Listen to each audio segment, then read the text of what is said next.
দর্শক আসসালামু আলাইকুম রহমতুল্লাহি দর্শক আমি আছি এই ডিপিএল ফ্যাক্টরির সামনে। এখানে যে শ্রমিকেরা আছে এই শ্রমিকেরা বেশ কয়েকটা দোকান নিয়ে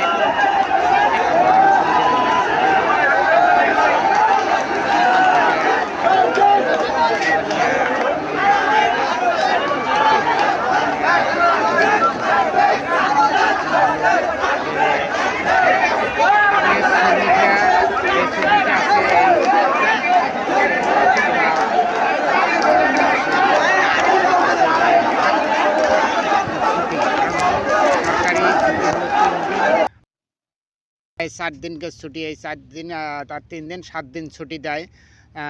7 দিনের ভিতরে কোম্পানি 4 দিন মনে করেন ডিউটি করে নেয়। এটা হয়তো কোনো দিনে হয়তো সে ডিউটিটা ওই পূরণ সরকারি যে 3 দিন ছুটি, এই ছুটিটাই আর কি হিসেবে আসে। এটা নিয়েই মনে করেন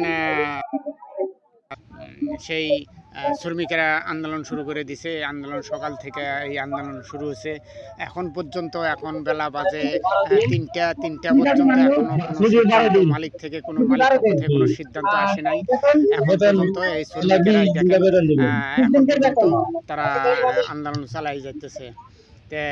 আছি আমি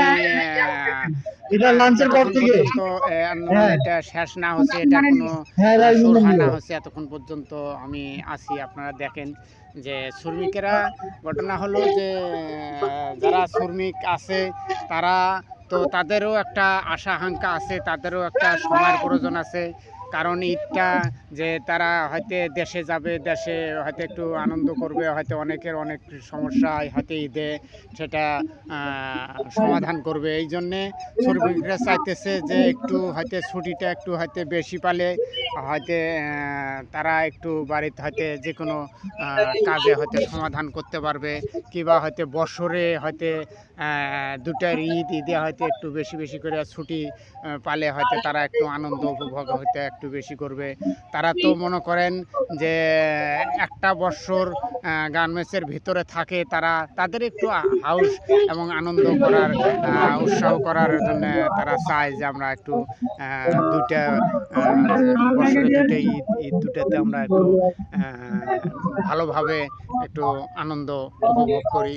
তা এই জন্য শ্রমিকেরা চাইতেছে যে বেতন ফুল বেতন দিতে হবে, 25 দিন কিংবা 1 মাসের বেতন দিতে হবে, আর ছুটি 10 দিন দিতে হবে। আর ঘটনা হলো যে তারা বলে যে আমাদের ওভারটাইম আছে, সেটা থাক, আমাদের ফুল স্যালারি যেটা সেটাই দিয়ে আমাদের ছুটি দিয়ে দেবে, আর ছুটি 10 দিন দিতে হবে। এটাই মালিকের কাছে দাবি জানাইতেছে। এই জন্যে সবাই আন্দোলন করতেছে। দেখা যাক, দেখি মালিক পক্ষ কি বলে। এখন মালিকে কি কথা কয়। যাই হোক, একটা মালিক পক্ষ যেহেতু তার ফ্যাক্টরি, তাই অবশ্যই। দর্শক আসসালামু আলাইকুম রহমতুল্লাহি বারাকাতু। দর্শক আমি আছি এই যে ডিপিএল ফ্যাক্টরির সামনে। এখানে ছাত্র